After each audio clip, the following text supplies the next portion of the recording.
to break up the Arabs from the Turks so that they could have an easier time in World War I. So he needed to find people in Saudi Arabia that he could convince to rebel against the Turks, against the Ottoman Empire. So he found a tribe called Ibn Saud, or the House of Saud, which is now modern day Saudi Arabia, right? So they had a young firebrand preacher with them by the name of Muhammad ibn Abdul Wahhab. Muhammad ibn Abdul Wahhab. Muhammad, the son of, the slave of, the one who gives, huh? The one who is Wahhab. The one who gives like money, extraordinary amounts of things. So they needed him to now say that Muslims that were living in now present-day Saudi Arabia, in Mecca, Medina, and Taif, were no longer Muslim, and that their blood was halal for his army, the Saudi army, to go in and take these lands so that they could have a stronghold. So he said this. So they went in, they took over Mecca, they took over Medina, they took over this town called Taif, and they went into Taif because there could be no bloodshed in Mecca and Medina. So when they went into Taif, they killed thousands of people. Anybody who stood against them, anybody who disagreed with them, they killed.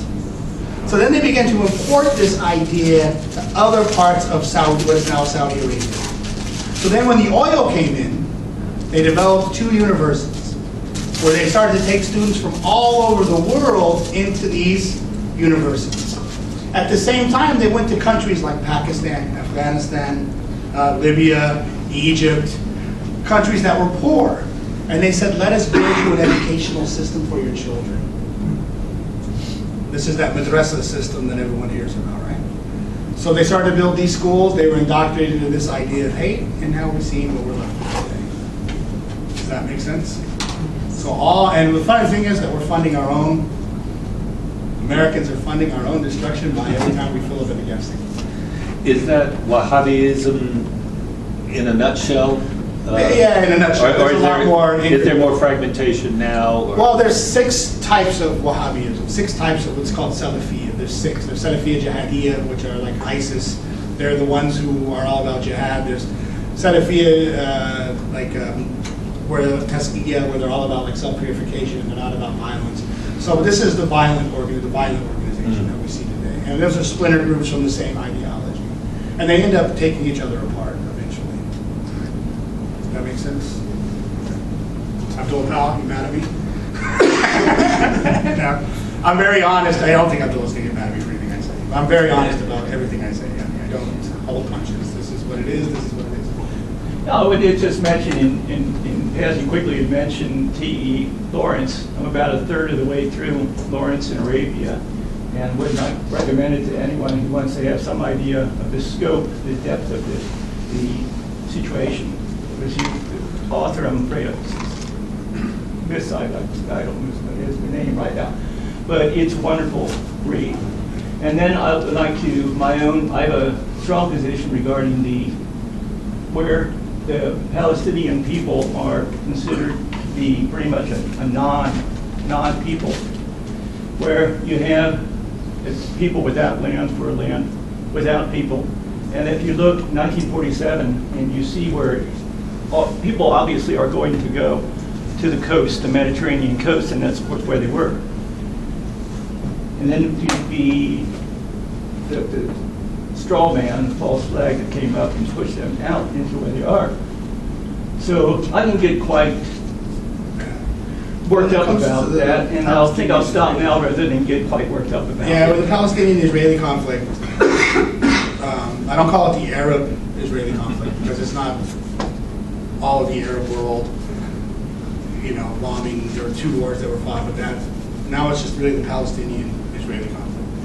And I really don't think that's ever going to be solved unless both people realize that everyone's being hurt on both sides and that humanity has to take the front seat, not superiority or racial ethnicity or anything, but humanity has to take the front seat and kind of guide that process.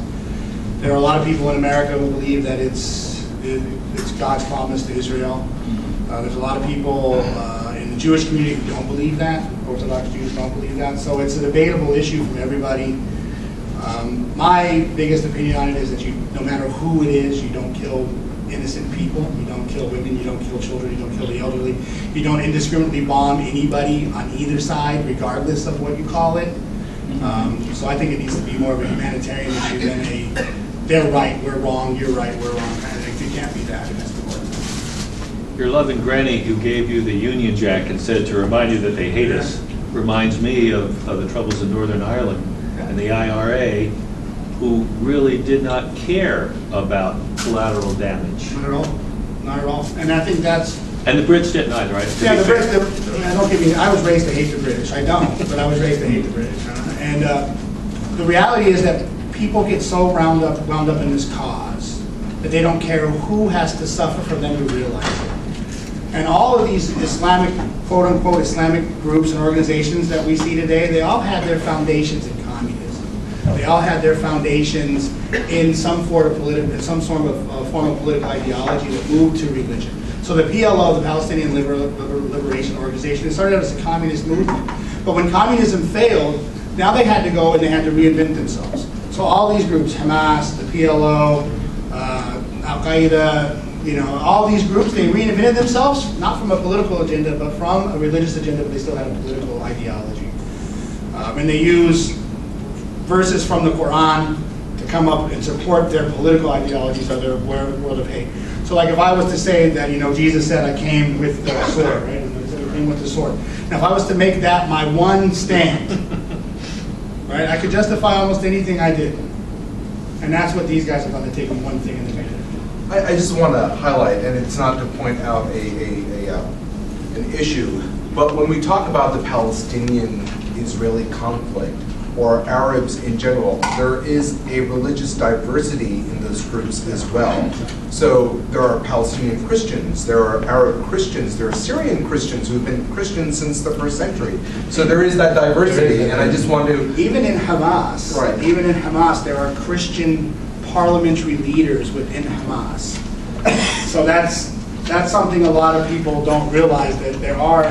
My dad went to Philistine, and he went in and he spent 3 months with Palestinian Christians. It blew his mind because he did not realize that Christians still live there. He fell for that every Arab is a Muslim and all Muslims are Arab and all that we're kind of programmed into. But Damascus, Christians and Muslims shared the church for 200 years. They shared the same facility. Christians would pray in it on Sundays and Muslims would pray in it the rest of the time. For 200 years they shared the same facility. So we've had history of getting along rather well within that region, and we've had history of not getting along very well in that region. So what's your perspective on Iran? My perspective on Iran? I don't think we should, I believe all life is sacred. I believe life is the most sacred thing in the sight of God. I don't believe we have the right to take anybody's life no matter what. If we have a way of having political negotiations with Iran, and we can reopen Iran. I don't remember because I was very young, but when Nixon went to China, everybody was like, what's this madman doing? He's going to China, he's trying to open up China. What's going to happen? We don't know what's going to happen. Is the whole world going to... Same kind of rhetoric that we see today. We have to have normalized relations with countries. We have to be able to have open lines of communication with people that maybe traditionally have not been friendly to us, but we still have to try to have an open line of communication to change the world. If we just put up a barrier between us and we have this binary thinking of us versus them, then we're going to have the worst case possible. That's the worst case scenario. Then we're going to have this hate that just keeps building. But if we have diplomatic ties where we can work together and come up with something, and it saves lives, I think that's more important than anything else. One life lost is like all of humanity is dead. One life saved is like you saved all of humanity. I fundamentally am fundamentally against the killing of any human being for any political purpose. It doesn't add anything good. If we can deal with Iran and have normalized relationships with them, I think we should. That's my opinion, and it's better than blowing people up. Because as soon as we start dropping bombs, as soon as we start harming people, the harm is going to come back to us. It's cause and effect. So if we can have a diplomatic solution, let's work for a diplomatic solution. There's nothing wrong with spending 20 years talking and at the end of it being able to have a friendship. And if we look at Iranian people, I think that's what we need to start doing. We're looking at governments. If we look at people, the people in Iran, they don't want war. They don't even really want the government they have. But they don't want us going in there and liberating them either, because they saw what a nightmare that led to in Iraq, right? So And if we'd shut up, they'd start fighting they with start theocracy. exactly. They would push back, but because we're getting involved, they're feeling insulted. I have many Irani friends.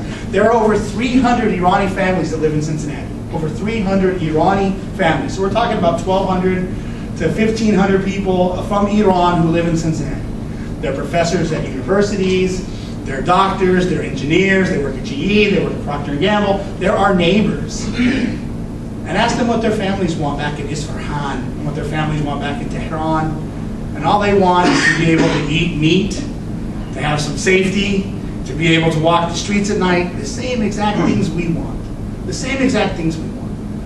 But if we start dropping bombs on people, that ends rapidly. I am 100% against any kind of violence. I am not at all a violent person. I don't even speak my kids. I don't believe in I don't step on ants. I don't believe in harming any human, any living thing, unless I'm going to eat it. All right, so we'll go ahead. I'm going to find the parking meter. Okay. Real quickly. Go ahead. Let me express my appreciation for your talking in such humanitarian, reasonable, compassionate, even Western terms. All that's politically correct. It's all wonderful to hear. You all are our brothers. 90% of the Muslims we love and embrace as our own. But I want to ask a couple questions that are a little more basic to the whole theology. The Quran. The Quran for the Muslims, I assume, is the Bible to the Christians. This is your authority from It's our book, yeah, but we don't just take the Quran by itself. Well, true, but this is divinely inspired by God to Yeah, we Muhammad. believe it's the Word of God. It's the Word of God to Muhammad. In fact, to even challenge the Quran, to say it's not the Word of God, or to change it, it's been unchanged now for centuries. It can't be disputed. It's the Word of God. It's the Word of God, yeah. Nevertheless, now you talked about taking Scripture out of context. If you read this, Which I have. it is true, is it not, that for the Islamic faith, all infidels are going to hell. That's not true. Also, such things as Jews and Christians can be sacrificed to Allah to redeem and to assist people of the Muslim faith in going to heaven. There are all kinds of things in here about I've read the overthrowing your Quran enemy, millions killing of the times. adversary, on and on about warfare and subjugating people who do not believe in Allah. Isn't that all in here? It is if you have that understanding. But like everything, I can read the Bible and I can point to where God says in Deuteronomy to kill everyone in the village and not leave anything standing. Kill even the animals. Oh, that's before Christ. Well, we can debate semantics later. But the reality is that if you read a book without understanding it, without understanding everything that goes into it, so we just don't read the Quran. Well, then where do the Can I answer? jihadists get their authority? Where do the jihadists get their authority to do anything against somebody else and overcome them and kill them and subjugate them? If you read it with the proper understanding. See, none of the jihadists have any theological text training. They haven't went through seminary. They haven't went through the schools. They haven't learned the way that you're supposed to read the book. Just like, obviously, you haven't learned the way to read the book also. You haven't learned it in Arabic. You haven't. Just, can I finish before we... I understand that you have a bunch of books written by people who are not Muslim. I get that. And that's not going to help you have an understanding about Islam. Okay. I can't read books written by Muslims on Christianity and hope to have an understanding of Christianity. It doesn't make any sense. It's illogical. You have to read books and have people who understand it from its principles, explain it to you, not people who are dismissing it. You can't go to Pam Geller and get the questions answered about Islam. You have to go to someone who knows, okay? So when you talk about subjugation of people, especially Christians and Jews, Christians and Jews in the Bible and the Quran are called Ahli Kitab. They are not people who are just sacrificed. I don't know where you got that from. People who are just sacrificed so people can go to heaven. I believe, as many millions and millions of Muslims believe, including like Imam Ghazali, Ibn Arabi, who were huge Islamic scholars, that all people will eventually be taken out of hell and led into heaven, no matter what their faith is. And there'll actually be more probably Christians and Jews, according to Imam Ghazali, who are in heaven than Muslims. So I think you need to broaden your horizons a bit.